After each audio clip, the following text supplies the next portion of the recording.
Malini Devi multi speciality hospital, Christian Peta, 5వ line, Kavali. Doctor Guttipati Malinidevi, MBBS, MS, OBGY, కాన్పులు మరియు గర్భకోశ వ్యాధి నిపుణులు.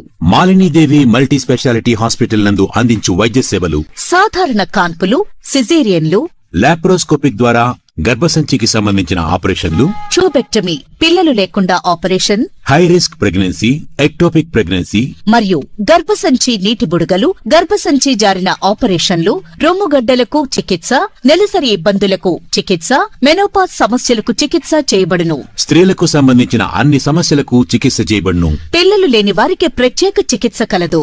ముఖ్య గమనిక: మా హాస్పిటల్ నందు కాన్పోయిన తరువాత తల్లి బిడ్డను ఉచితంగా మా వాహనంలో క్షేమంగా ఇంటికి చేర్చబడును. మా హాస్పిటల్స్ ప్రత్యేకతలు: ICU, lab, AC and non AC rooms, 24 గంటలు మెడికల్ షాప్, ప్రతి రూమ్ నందు వేడి నీటి సదుపాయం కలదు.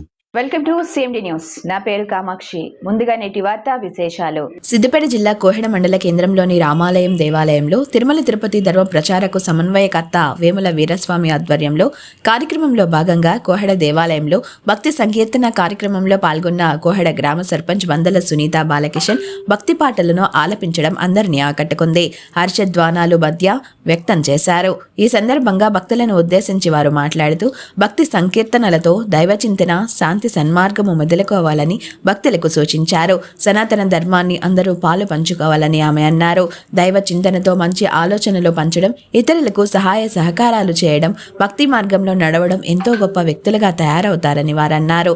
మానసిక ప్రశాంతతకు ఇలాంటి కార్యక్రమాలు ఎంతగానో దోహదపడతాయని, చిన్ననాటి నుంచే జైవ చింతనతో ఉంటే ధర్మము చేసే వ్యక్తులుగా తయారవుతారని వారు అన్నారు. ఈ కార్యక్రమంలో మాజీ సర్పంచ్ జి లక్ష్మణ్, ప్రముఖ శాస్త్రవేత్త వలస సుభాష్ చంద్రబోస్, నేత తెలంగాణ జానపద సకల వృత్తి కళాకారుల సంఘం రాష్ట్ర అధ్యక్షురాలు తాళ్లపల్లి సంధ్య, గవ్వ కమలమ్మ, ట్రస్ట్ వ్యవస్థాపక అధ్యక్షులు గవ్వ వంశీధర్ రెడ్డి, తదనంతరం కోహెడ మండల తెలంగాణ జానపద సకల వృత్తి కళాకారుల సంఘం మండల కన్వీనర్ గా శ్రీనివాస్, కో కన్వీనర్ గా సంపత్, కో ఆర్డినేటర్ గా తిరుపతి రెడ్డి కళాకారులు కలిసి ఎన్నుకోవడం జరిగింది. వచ్చిన అతిథులకు శాలువాలతో సన్మానం చేయడం జరిగింది. కళాకారులు తదితరులు పాల్గొన్నారు.